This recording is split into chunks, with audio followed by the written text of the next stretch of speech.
हाँ। देह को आपने दिया किस उद्देश्य से है मुझे? इस आत्मा को, इस आत्मा को शरीर रूपी वस्त्र में लपेट कर दुनिया में पैदा क्यों किया? मेरा उद्देश्य क्या है भगवान? तो कहा ओम क्रतोष्मरा। यहाँ आत्मा का एक नाम और किया है क्रतु। क्रतु कहते हैं कर्मशील, प्रयत्नशील, गतिशील, गति करने वाला। हे गतिशील कर्मशील आत्मा, ओम स्मरा, तू ओम का स्मरण कर।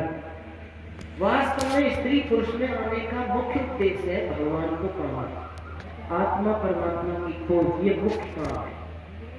और क्या काम है? क्लेशपरा, त्रुटियों का, खामियों का, दुराचारों का, दुर्गुणों का स्मरण कर। भगवान से मिलने में बाधक जो दुर्गुण दुर्व्यसन है, कमियां हैं, गलतियां हैं, जन्म जन्मों से करता आ रहा हूं, मेरे अंतःकरण में जो गलत संस्कार पड़े हुए हैं, उनको मुझे खोजना है, उनको देखना है, उनको मिटाना है। और क्या काम करना है भगवान? कृतम स्मरा, अच्छे बुरे सभी कर्मों को देखना है, मैं कितना अच्छा कर रहा हूं, भगवान की आज्ञा के अनुसार आत्म कल्याण के लिए सहायक कितने कर्म कर रहा हूं, और भगवान की आज्ञा के विपरीत आत्महानि के, अधोगति के, दुखों के, क्लेशों को पाने के कितने कर्म कर रहा हूं। इन दोनों का आपको साक्षी बन के रहना है, अपनी तरफ देखना है। मैं जैसे दुनिया को देखता हूँ, तो ये ऐसा है, वो वैसा है, ऐसे नहीं देखना है। यहाँ क्या अपने को देखना है, मैं कितना अच्छा कर रहा हूँ, कितना बुरा कर रहा हूँ। जैसे दूर से कोई साक्षी बन के देख रहा हूँ, वैसे दूर से अपने कर्मों को देखना पड़ा। इसको आत्मनिरीक्षण कहते हैं। जब हम शिविर करते थे या गुरुकुल में पढ़े उस समय, तो उस समय एक आत्मनिरीक्षण की कक्षा लगती थी शाम को, रात्रि को सोने से पहले। और उस समय सभी ब्रह्मचारी, आचार्य, सभी लोग अपने दिन भर के कर्मों पर दृष्टि डालकर ये कहा करते थे सवाल लड़ों के, आज मैंने झूठ बोला, आज मैंने चोरी की, आज मैंने छुप के काम किया, आज मैं सो गया था, आज मैंने ये गलत कर दिया। ये सब हमें कहना पड़ता था। और वो कब कहेगा? जब आदमी अपने को देखेगा, अपने कर्मों को देखेगा। अब ये जब कहते थे तो दूसरे दिन भी कहना सभा में, कितना हल्का पड़ने वाला, ये ऐसा भी सोचता है, ऐसा भी करता है। तो धीरे धीरे वो आत्मनिरीक्षण की कक्षा ऐसी होती थी कि कल फिर मुझे कोई अपना बुरा कर्म बताने की बात आती ही नहीं थी, क्योंकि इतना संभल करके जीवन जिया जाता था कि कहीं कल सभा में फिर खड़े होकर मुझे कहना पड़ेगा, इतना समझ जाता था।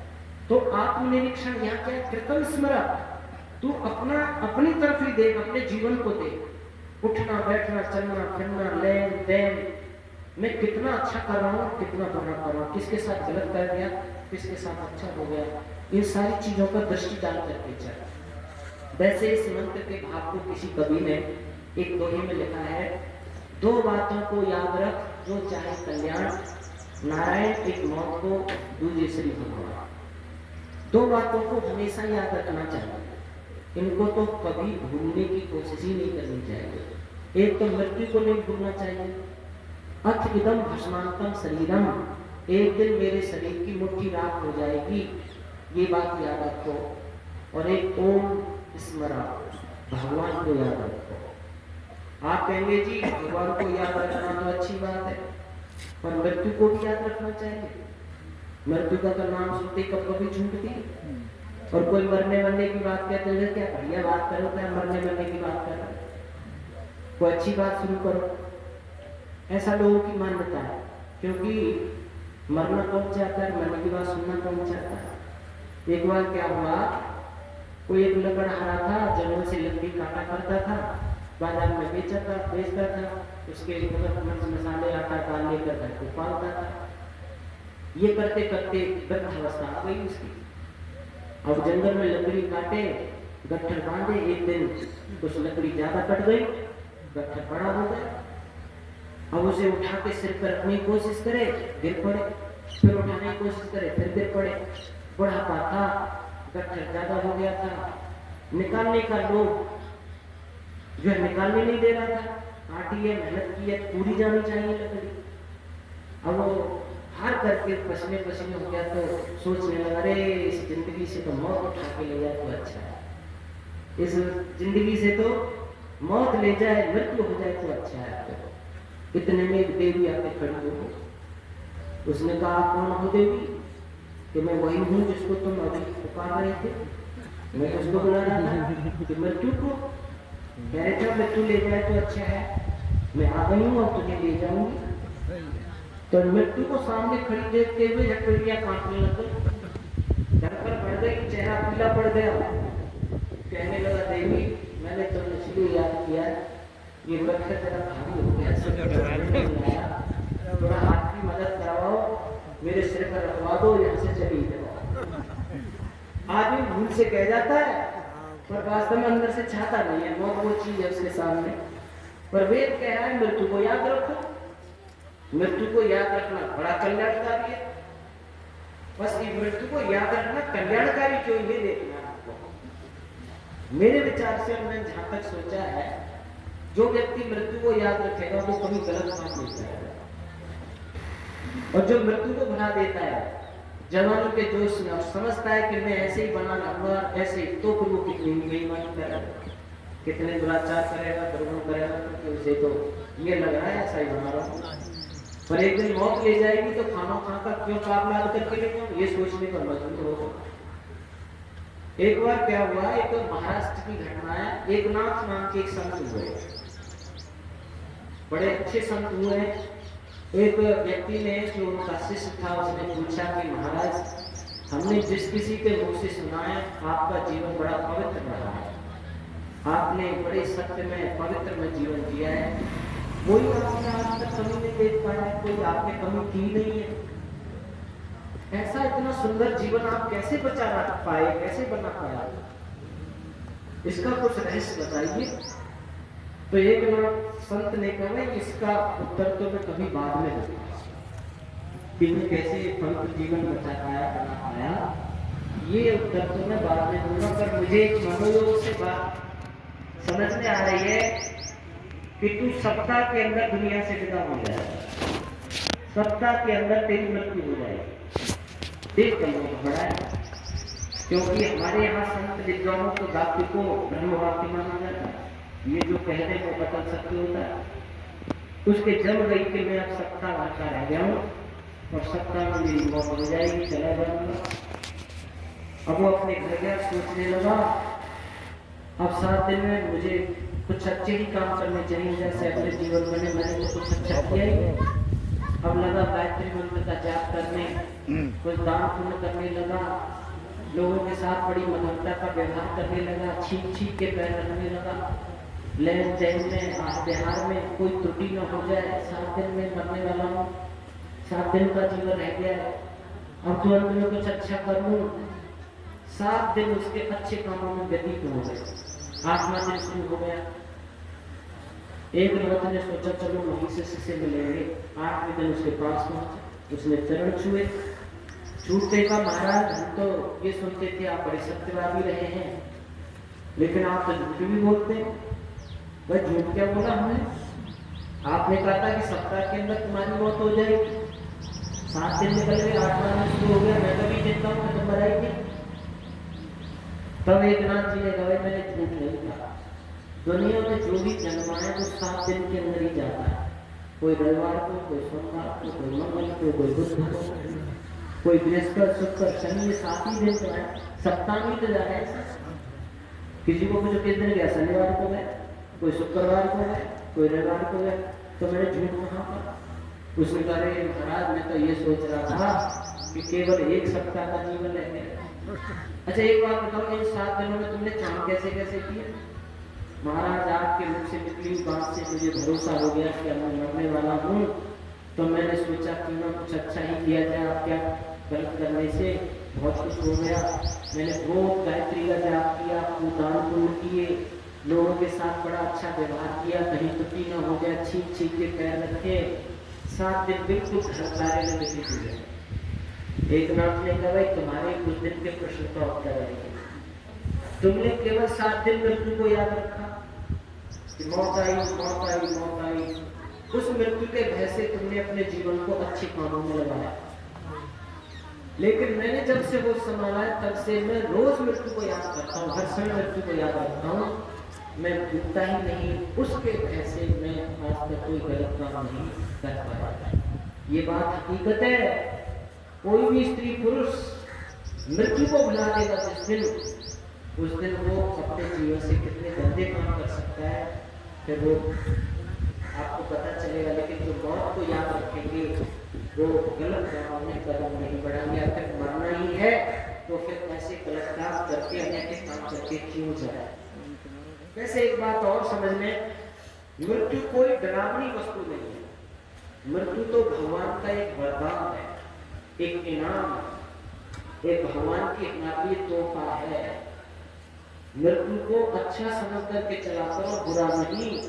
मौत आना एक खुशखबरी है। आप कहेंगे क्या करें? देखो, मृत्यु एक ऐसी चीज समझो, जैसे अभी उदाहरण दिया था, तुम्हारे पुराने वस्त्र हैं पहने हुए, तुमने कभी पुराने वस्त्र त्याग कर और नए वस्त्र पहनने में, पुराने त्यागने में दुख हुआ है तुमने कभी कि ये पुराने त्याग रहा, नए कपड़े दे दिया, नहीं इसी को पहना, तो पुराने जो करके जो कभी दुख हुआ? वैसे ही शरीर मृत्यु है, पुराना शरीर छूटेगा, नया मिलेगा तो दुख होगा। एक मुनि जी थे, कोई कहे तो उस समय तो देशराज के नाम से, देशराज जी इतना बड़ा बेकार हो गया, चला नहीं रहता, कोई तरीका है घटना बदल जाए, सही हो गया। मैंने कहा कि जैसे भूतपूर्व नाम की अटल जी घटना बदलना कहलाते हैं, बड़ी प्रसिद्धि के साथ उस समय पहली पहली घटना होती, 2-4 घटना होती। मैंने कहा प्रधानमंत्री अटल जी बदलवा के लाए, आप चाहो तो बदल सकता है, पर मैंने कहा मुनि जी काय को डेंटिंग पेंटिंग कराते हो, सही भगवान पर भरोसा करो, पुराना घटना भगवान दे देगा, नया घटना दे देगा। अब ये घटना तुम्हें गाय भैंस का मिलेगा कि गधा घोड़ा का मिलेगा कि मनुष्य का मिलेगा, ये नहीं कह सकता। घटना नया जरूर मिल जाएगा, घटना कहानी बॉडी बिल्कुल नहीं मिल जाएगी। तो देखो, भगवान पर भरोसा करेंगे तो ऐसे मौत आसान लग जाएगी बिल्कुल, फिर उसमें आपको कोई कष्ट ही नहीं होगा, क्योंकि पुराना बदलेगा, भगवान नया दे देगा। और वैसे भी देखा जाए तो जब बुढ़े हो जाते हैं ज्यादा, तो घर वाले भी कहते हैं भगवान की माटी से न डरे, कहते हैं कि नहीं। एक शहर में बच्चा गया और बोला दादाजी तुम कब मरोगे? दादाजी बोले भाई तेरे वो जल्दी क्यों पड़ रही है? बोलो मेरी मम्मी कह रही थी।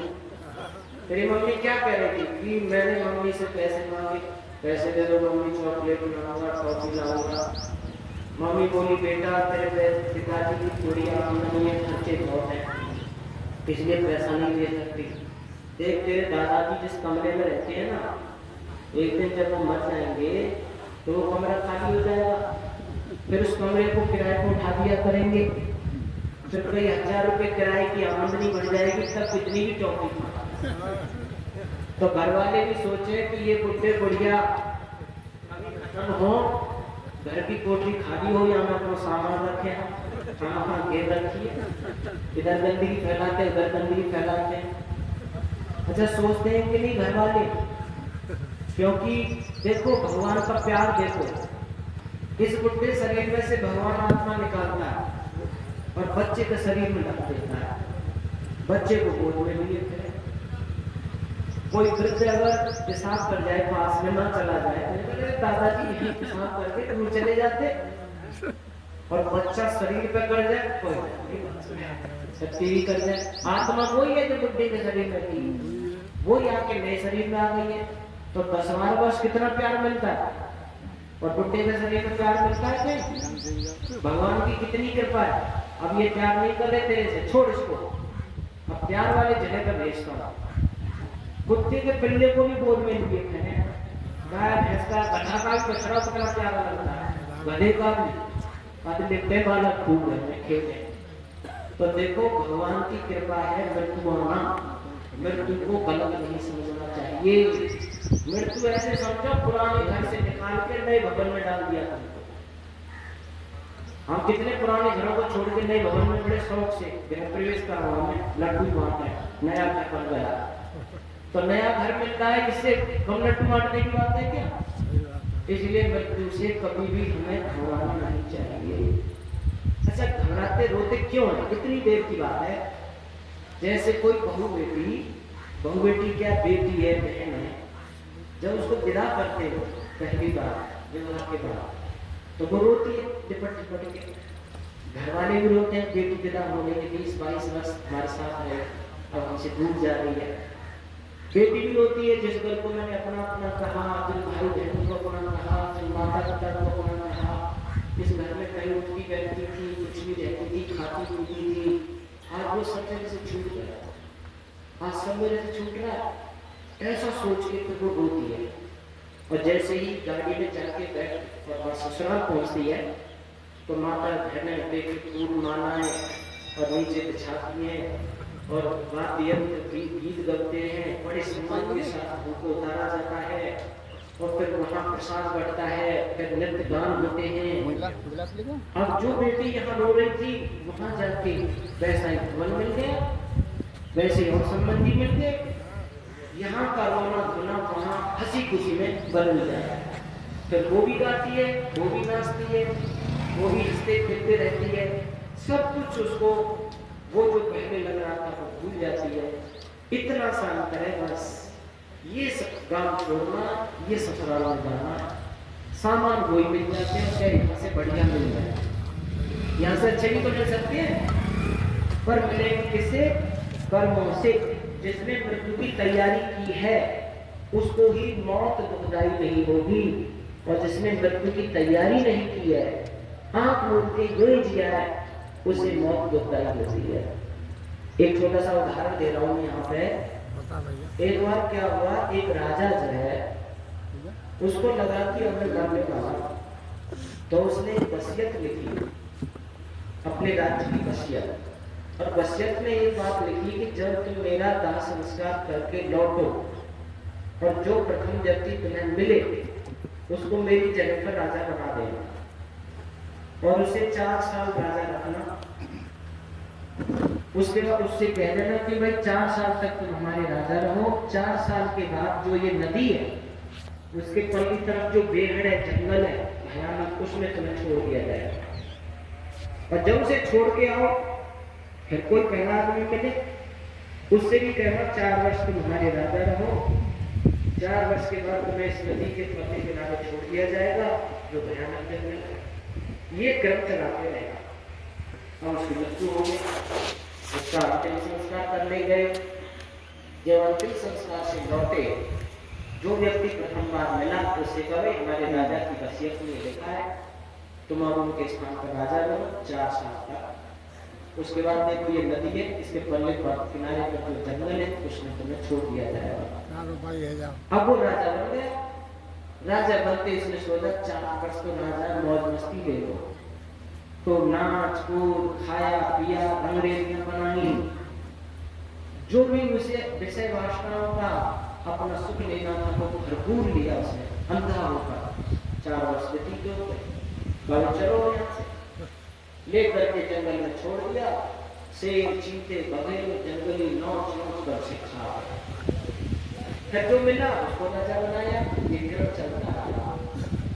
एक बार एक व्यक्ति को राजा बनाया, उसने सोचा कि वह 4 वर्ष की मौज मस्ती है, फिर तो मुझे जंगल में छोड़ देंगे, वहां से चीते नौच में बैठा जाएंगे, और तो 4 वर्ष तक के सुख के पीछे इतना दुख दर्द तकलीफ झेलेगा, ये तो कोई बुद्धिमत्ता का काम नहीं। उसने विषय वासनाओं का ध्यान नहीं किया, बड़े नियम और संयम से जिया, और गद्दी पर बैठते ही सबसे पहले उसने नदी पर पुल बनवाया, और पुल बनवाने करके मजदूर छोड़े गए जंगल में। जो झाड़ झंकाड़ वाले वृक्ष थे उनको कटवाया गया, वहां पर सुंदर सुंदर भवन बनाए गए, सुंदर खेतियां हुई, फल फूलदार वृक्ष उगाए गए। 4 वर्ष के अंदर उसने इस नगर से भी सुंदर नगर उस जंगल में बसा दिया, एक रमणीक नगर बसा दिया उसने। जब उसके 4 वर्ष पूरे हुए तो उसने विद्वानों की परिषद को बुलाया और कहा भाई आपके वसीयत के अनुसार मेरे 4 वर्ष पूरे हो गए, अब तुम मुझे वहां छोड़ दो, अपना दूसरा राजा बनाओ। तो उस समय हाथ जोड़ के कहा, महाराज तुम्हारा जैसा त्यागी तपस्वी कोई राजा हमें नहीं मिलेगा। तुमने 4 वर्ष इतनी कठोर मेहनत की है, कोई आपने सुख नहीं दिया है। यहाँ से भी सुंदर नगर वहां बसा दिया है, यहाँ से भी ज्यादा सुख में आप वहां रहोगे, इसीलिए आप ही हमारे राजा बनेगा। अर्थात इसका अर्थ क्या है, हमारी 4 वर्ष की एक आयु दी है, 4 वर्ष के आश्रमों की व्यवस्था से 4 अवस्थाएं हमारी हैं। उसमें अगर हम विषय वासनाओं की आंधी में कूद पड़ते हैं तो जब मृत्यु होती है तो इतनी भयानक स्थिति में अधो योनि में जाना पड़ता है और कितने कष्ट उठाने पड़ते हैं, क्योंकि कर्मों के अनुसार भगवान का खाता होता है। कुछ लोग ज्ञानी ध्यानी ऐसे होते हैं, इस जीवन की विषय वासनाओं की मौज मस्ती को नहीं लेते, बड़े त्याग तप से संयम से जीवन जीते और सत्य धर्म यज्ञ दान पुण्य स्वाध्याय सत्संग वेद पढ़ना अच्छा नेक व्यवहार करते हैं। अगले जीवन की तैयारी इसी जीवन में करते हैं, तो यहाँ का भी सामान्य सुख लेते हैं और आगे अच्छा नगर बसा करके जाते हैं, अच्छे लोगों को, अच्छी योनियों को, अच्छे जन्म जन्मांतर को प्राप्त होते हैं। इसीलिए महर्षि दयानंद सरस्वती ने एक बात लिखी है, कल मुझे भूख लगेगी, परसों लगेगी, परसों में लगेगी, तो हम आज अनाज का धंधा इकट्ठा करते, इंतजाम करते हैं। अभी तुमने अपने घर के कुटीलों में भूसा अनाज वर्ष भर का रखा हुआ है, इंतजाम करके रखते हैं कि नहीं, वर्ष भर का। जब हम कल परसों बरसों का इंतजाम आज इस जीवन में करते हैं, तो अगले जीवन का इंतजाम भी इसी जीवन में करना चाहिए। अगले जीवन को नजरअंदाज नहीं करना चाहिए। कल को नजरअंदाज नहीं करते, कल का इंतजाम आज करते हैं, सब्जी कल की ला के रखते हैं, 6 महीने तक का अनाज कुटीलों में भर के रखते हैं, जिससे कोई आपत्ति ना आ जाए। तो हमें अगले जीवन के कुटीला नहीं भरने चाहिए क्या? अगला जीवन भी तो आएगा उसी तरीके से। इसीलिए जो इस जीवन में यज्ञ रूपी नौका पर सवार होते हैं, अच्छे काम रूपी नौका पर सवार होते हैं, उनको फिर मौत दुखदाई नहीं होती, उनके अंदर दर्पणवत ये नजर आ जाता है, मैं अच्छी योजना को जा रहा हूं। अच्छा एक बात बताओ, किसी व्यक्ति का ट्रांसफर हो रहा हो, किसी अफसर से पूछना, ट्रांसफर हो रहा हो और यहाँ से अच्छा फील्ड मिल रहा है उसको, तो वो बहुत से लोग तो रिश्वत देकर ट्रांसफर कराते हैं, और जिसको ये पता चल जाए कि ट्रांसफर गलत जगह हो, बहुत दुखद संकट है, तो पैसा देकर के ट्रांसफर को रुकवा, मैं ट्रांसफर ना हो। ये बात सच है। जो अंतिम समय मरते समय आंसू बहाते हैं, रोते हैं, उनका ट्रांसफर हो रहा है और उनको पता चल रहा है गलत फील्ड मिल रहा है, क्योंकि मैंने अच्छा काम किया ही नहीं, तो मुझे अच्छा जन्म कैसे मिलेगा। और जो अंतिम समय में हंसता है, खुश कराता है, कहता है भगवान की गोद में जा रहा हूँ, चिंता मत करो, भगवान का भजन करो, मैंने सब अच्छे काम किए, भगवान मुझे अच्छी गति देगा, समझ लो उसने अपने जीवन की तैयारी इसी समय की है। इसीलिए कवि ने भी यहाँ एक भजन लिखा है, आगे जाता रहा जाके आता रहा, यही चक्कर 84 के खाता जाके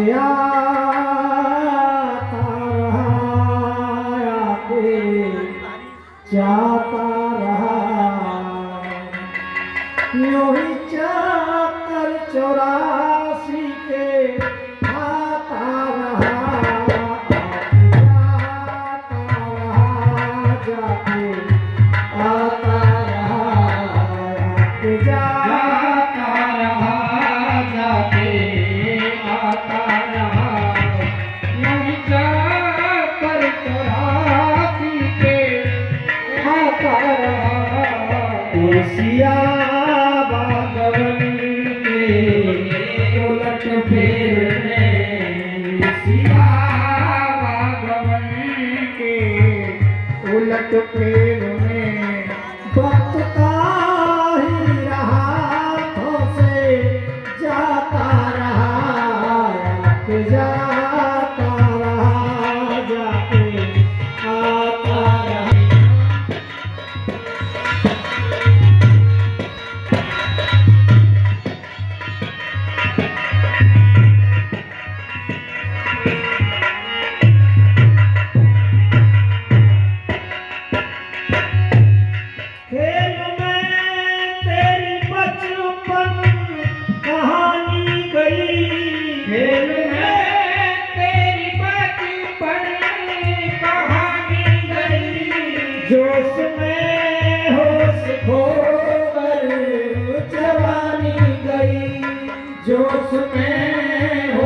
खोकर जवानी गई, बात में फिर जिया बुरा होकर जिया, बात में फिर जिया बुरा होकर जिया। तेल के बिन दिया टिमाता रहा, गिराता रहा, गिराता रहा, यूं ही जाकर 84 पे खाता रहा।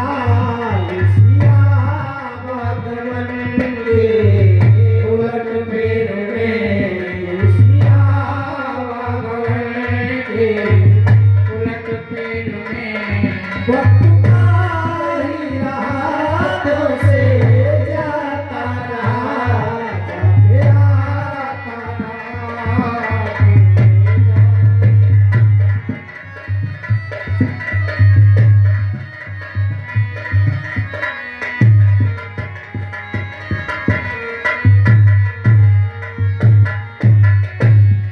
उम्र का जब सफर खत्म होने लगा, उम्र का जब सफर खत्म होने लगा, बैठ मंजिल के नजदीक रोने लगा, बैठ मंजिल के नजदीक रोने लगा।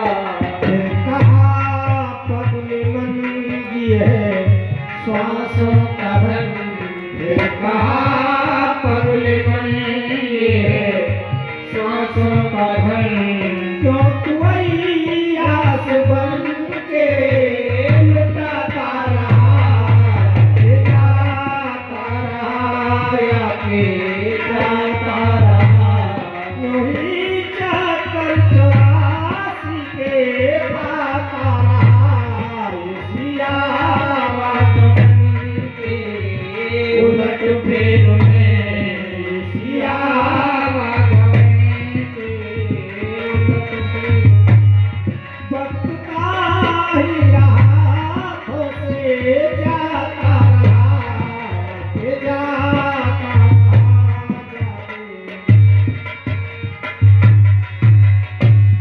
घर के हाथी वो सब साथी छोड़े यहाँ, घर के हाथी भी सब साथी छोड़े यहाँ, बंडल नोटों के जीवन में जोड़े यहाँ, बंडल नोटों के जीवन में जोड़े यहाँ।